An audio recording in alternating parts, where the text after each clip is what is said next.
স্পেনরে মোটামুটি পুরো বিশ্বের অর্ধেক মানুষ এবারের বিশ্বকাপের ফাইনালিস্ট হিসেবে ধরে নিচ্ছিল, তাদের ভিতরে এক হতভাগা আমি। আবার কেউ কেউ তো প্রেডিকশন দিচ্ছিল যে তারা হবে এবারে চ্যাম্পিয়ন। এখন দেখেন ভবিষ্যৎ কেউ জানে না, বাট গতকালকে যে পারফরমেন্স দিছে কেপ ভার্দের এগেনস্টে পুরো 90 মিনিট ধরে তারা কোনো প্রকার গোলই করতে পারে নাই। চিন্তা করে দেখছেন যে টিমে লামিন ইয়ামাল, পেদ্রি, গাবি, ফেরান তোরেস, নিকো উইলিয়ামস, ওরাইজাবাল এরকম হাই হাই লেভেলের প্লেয়ারগুলো খেলতেছে, তারা কেপ ভার্দের এগেনস্টে কোনো গোলই করতে পারে নাই। 5,50,000 জনগোষ্ঠীর একটা দেশ, তারা এসে স্পেনকে আটকায় দিছে, তাও আবার পুরো 90 মিনিট। এটা তো তাদের কাছে জয়ের থেকেও বেশি কিছু হইতে পারে। তারা অন্য কোনো নর্মাল জয়ের থেকে এই জিনিসটাকে বেশি সেলিব্রেট করবে যে তারা স্পেনের এগেনস্টে প্রপার 90 মিনিটে একটা ডমিনেশন তো দেখাইছে ভাই। এমন না যে তারা প্রপার লো ব্লকে বসে গেছে, তারা লো ব্লকে খেলছে শুধু ডিফেন্স করছে, এমনটা না। যখন তারা চান্স পাচ্ছিল তখন তারা কাউন্টার অ্যাটাকের দিকেও যাচ্ছিল। সো সাহস তারা দেখাইছে, এবং এই জিনিসটাই কিন্তু বিশ্বকাপকে আসলে বিশ্বকাপ করে তোলে। বিশ্বকাপ 6-7 গেমের টুর্নামেন্ট না ভাই, এটার যে গুরুত্ব কত বেশি সেটা কিন্তু আমরা এই কয়েক ম্যাচের মধ্যে কিন্তু দেখে গেছি। আর দেখেন ভাই, আমি এই বিশ্বকাপকে ডাকি হচ্ছে ফ্ল্যাশব্যাক বিশ্বকাপ, এবং কেন সেটা আমি অলরেডি আমার আগের ভিডিওগুলোতে বলছি। যারা জানেন না তাদেরকে আমি আরেকবার জানাই দিচ্ছি যে এবারের বিশ্বকাপে লাস্ট যতগুলো বিশ্বকাপ হয়েছে সবগুলোর আইকনিক জিনিসগুলো রেপ্লিকেশন হইতেছে।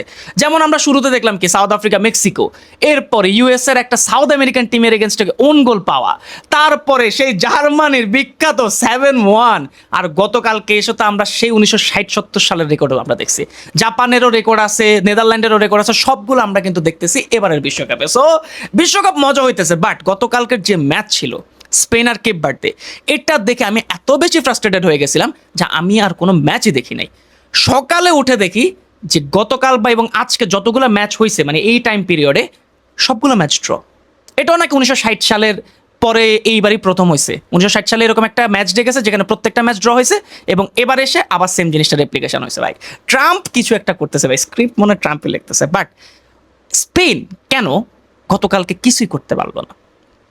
আমরা সবাই জানতাম যে স্পেন একটা পাসিং বেস টিম, তারা হচ্ছে খুব বেশি পরিমাণ পাস খেলে, এবং এত বেশি পাস খেলে ফেলছে যে অপোনেন্টের লো ব্লকটা তারা ভাঙতে পারে না। I am pretty much sure যে লামিন ইয়ামাল যদি শুরু থেকে খেলতো অবশ্যই গোল আসতো, বাট এটাই তো কনসার্নের বিষয়। লামিন ইয়ামাল ইনজুরি থেকে আসতেছে, এবং তার যে ইনজুরি, আল্লাহ না করুক যদি সে এভাবে যদি খেলতে থাকে তাহলে সে আবার বড় ইনজুরিতে পড়তে পারে। শুধুমাত্র সে বিশ্বকাপের জন্য কিন্তু এখন হালকা রিকভার করে চলে আসছে। সো এই লামিন ইয়ামাল যদি না থাকে এবং আপনার টিমের এই অবস্থা যদি হয়, তাহলে কি বলার আছে আপনি একটু চিন্তা করে দেখেন। ফেরান তোরেস ভাই, এই লোকটারে নিয়ে আমরা বার্সেলোনা ফ্যানরা তো অনেক দিন ধরে চিন্তিত, অনেক দিন ধরে তারা আমরা গালিগালাজ করছি, এবং কালকে সে যেটা করছে মানে 3টা বার একটা নেট, এই জায়গাটাতে বল ঢুকাইতে হবে, সে ঠিকই বারে গিয়ে মারছে। বার্সেলোনাতে সে যেসব কার্যকলাপ করে আসতেছিল সে সেম জিনিস এখানে এসে সে রেপ্লিকেট করা স্টার্ট করে দিছে। তাহলে চিন্তা করে দেখেন যে আসলে কি ঝামেলাটা স্পেনের মধ্যে পাকায় দিছে। লেফট সাইডে খেলতেছিল গাবি। এখন এই জায়গাটাতে আমার সে স্পেনের স্কোয়াড বিশ্লেষণের যে ভিডিওটা ছিল সেই জায়গার আমি একটা রেফারেন্স ধরে আনতে চাই। আমি কিন্তু তখন বলছিলাম যে স্পেনের এই স্কোয়াডে একটা প্লেয়ারকে নেওয়া যেত, এবং তাকে না নেওয়াটা অনেক বড় ভুল। সেটা হচ্ছে গনজালো গার্সিয়া। ইয়েস, গতকালকে ওরাইজাবাল প্রথম 30 মিনিটে সে কোনো প্রকার টাচই নিতে পারে নাই, লিটারালি জিরো টাচ। 30 মিনিটে আমি যখন ফুটমবে ঢুকছি আমি দেখি তার কোনো প্রকার রেটিংয়ে লেখা নাই। কেন নাই? কারণ সে কোনো প্রকার টাচই নেয় নাই। একটা স্ট্রাইকার সে যদি তার এরকম একটা ইম্পর্টেন্ট ম্যাচে, ওয়ার্ল্ড কাপের মতো একটা ইম্পর্টেন্ট ম্যাচে সে 30 মিনিট ধরে যদি কোনো টাচই না নিতে পারে, তাহলে দেখেন যে তার আসলে অবস্থা কোন জায়গায়, এবং তার আপনি রিপ্লেসমেন্ট হিসেবে কাকে খেলাবেন সেই তো নাই। গনজালো গার্সিয়ারে আমি যতদিন রিয়াল মাদ্রিদে দেখছি আই ওয়াজ সুপার ইমপ্রেসড। আমি তার উপর সুপার ইমপ্রেস ছিলাম, কারণ সে একজন প্রপার নাম্বার 9। আমার সবসময় আফসোস হইতো যে এরকম একটা প্রোফাইলের প্লেয়ার আমাদের টিমে কেন নাই। এবং স্পেনের যখন দল ঘোষণা করা হয়েছে সবাই অনেকের নাম নিছে যে এই খেলেন, এই কেন নাই। আমার কাছে মনে হয়েছে যে এই গনজালো গার্সিয়ার লোকটাকে নেওয়া হয় নাই কেন। গনজালো গার্সিয়া যদি কালকে থাকতো আমরা I was pretty much sure যে কিছু না কিছু সে করে দেখাইতো, এবং লামিন ইয়ামাল প্রথম থেকে খেললে হয়তো গোল আসতো, বাট এটা আসলে জিনিস না। এখন দেখেন স্পেনের অনেকগুলো ফ্ল ছিল, তারা অনেক বেশি আগে আসতেছিল, এখন আগে আসার মতোই জিনিস, বাট এত বেশি পাস খেলে ফেলতেছিল যে তাদের ওই ক্লিনিক্যালনেসটা আমরা মাঠের মধ্যে দেখি নাই। কেপ ভার্দে প্রপার স্টাডি করে আসছে স্পেনের, সেই জিনিসটা আমরা দেখছি। এবং তাদের যে গোলকিপার 40 বছর বয়সী বাজিনহা, আমি যদি ভুল না করে থাকি ওর নাম যে বাজিনা, দানবীয় পারফরমেন্স করছে, 40 বছর বয়সী গোলকিপার।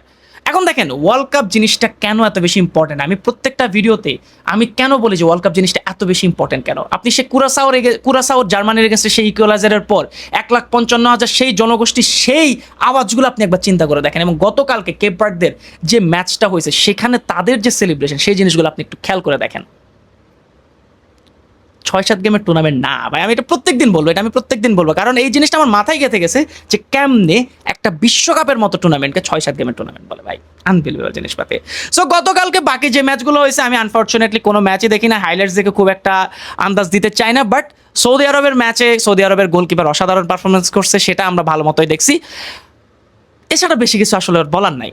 আর আমার ব্যাকগ্রাউন্ড দেখে আপনারা তো চিন্তা করতেছেন যে আমি সেট আপ থেকে কোথায় আসি, সেটা জানার জন্য আজকে 16 তারিখ 7:30 আপনারা চোখ রাখতে পারেন টি স্পোর্টসের পর্দায় সন্ধ্যা 7:30টায়। সেখানে হয়তো আপনাদের ভাইকে দেখতে পারেন, এবং আপনাদের মধ্য থেকে 2-1জনকে আমি সেখানে শাউট আউটও দিছি। সো চাইলে দেখে আসতে পারেন।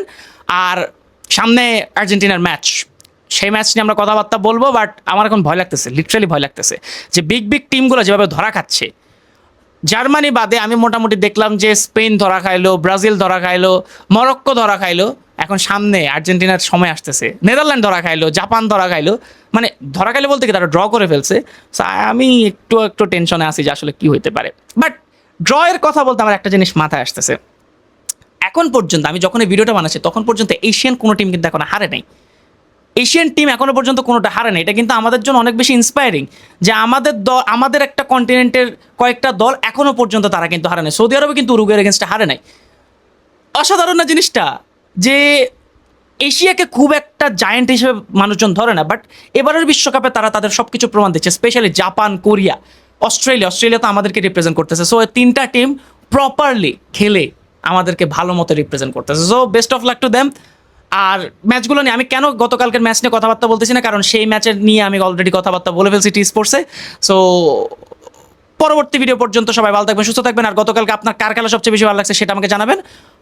আবার বলতেছি যে পরবর্তী ভিডিও পর্যন্ত সবাই ভালো থাকবেন, সুস্থ থাকবেন। সবাইকে আসসালামু আলাইকুম।